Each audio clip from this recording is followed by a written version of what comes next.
compliqué trop nag. dina mettre fu réew mi dina toll. compliqué. Père. bu ñu avancé tuuti ci biir émission bi. ñu ñëwaat ci beneen actualité. muy le magistrat Alioune Niane. Alioune Niane nga xam ne pour la jeune génération dañoo fàtte Alioune Niane. Alioune Niane ci il avait fait parler de lui si jamonoy Ablaye Wade. Je le connais très bien ba koy nuyu ndax à l'époque j'étais jeune journaliste moom mu doon xëccoo présidence su UMS moom mun a xëccoo présidence su UMS ak Mamadou ay Mamadou Dem magistrat à l'époque xamatuma sax fu mu nekk moom Alioune Niane nekkoon benn genre rebelle je mets les guillemets ci magistrature defe naa sax ci la ko le grand public xamee woon parce que il avait fait des sorties fracassantes mën nañu wax ne contre sa corporation mais en tout cas ci justice de manière générale te à l'époque ñi ko doon songu ba mu defee loolu ci biir ñoomi nen la woon mais c'était la première fois quand même que Sénégal ñuy gis un magistrat qui avait un tel comportement vis-à-vis de sa corporation et donc de l'État. Après par la suite je pense que il a été ay affecté ay relevé genre yu mel noonu mais li am solo mooy quelque temps après moom c'est le devancier en la matière un peu de peut-être de Télico bien que Télico beneen manière la beneen façon la mais Alioune Niane à l'époque moom c'est un magistrat de la Cour des comptes moom Cour des comptes la yàgg nekk pour ne pas dire la mës a nekk donc après Alioune Niane ba tey amoon nag ay fans nag ci biir magistrat yi les surtout jeunes yi xam nga dañoo bëgg ay rebelle ak yooyu les jeunes magistrats nga xam ne am naa ñu ma ci xam ñu fan woon ko parce que Alioune Niane dafa osé woon jàkkaarloo ak la hiérarchie de la magistrature jàkkaarloo ak ñoom léegi nag xale yi magistrats yi fan ko daf ko benn porte-étendard ñun ñii sax jeune journaliste man ci laa ko xamee woon je pense qu'on avait fait une émission à l'époque affaire yooyu te sax xamoon naa ko daal jeune magistrat yi fan ko ba porte ko à la tête de l'UMS moom nag sañu maa wax ne pour ne pas dire de bêtises que moom moo inauguré l'ère des premiers mandats ci magistrature ci UMS waaye en tout cas gouvernance bu courte ak bu kii daal en dents de scie la defoon ci kii ndaxte elle avait des relations heurtées ak le pouvoir à l'époque Ablaye Wade magistrat yi nag am ñoo xam ne ñu jàppoon sax ne Alioune Niane mi c'est un va-t-en-guerre boo xam ne ñoom ak yi ñoon am sax ndax fii syndicat du rek xeex bu xeex jotee da ngay xeex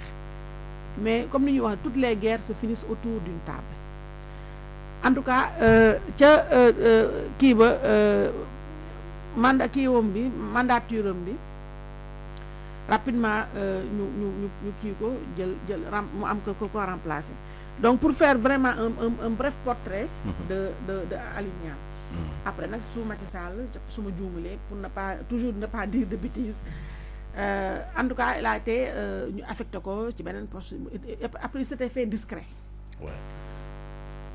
man dama ko fàtte woon sax comme ñu bari ba ma gisaat ko muy photo bii gis nga wax laa daa ko tooñ nag ndax moom sama grand la gis nga ko ni lex yaa ngi xaw a génnaale ak yooyu alors que grand Alioune Niane mii ku cikki ni la woon donc mu génn nii ci laa gis sax ne nekkate am na fi benn promotion président de la chambre c'est affaire de xaw ma financière. discipline financière. mu def nag une sortie boo xam ne ñu bëri comprendre ñu les motivations de cette sortie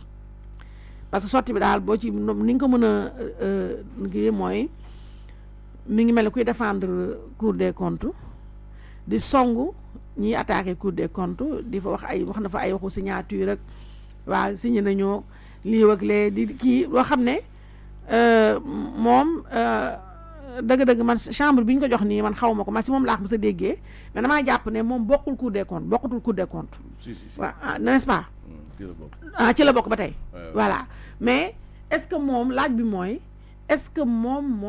est-ce que il est esqualité pour wax ci Cour des comptes plutôt que ñee nga xam ne dégg naa ko sax muy tontu naan waa kii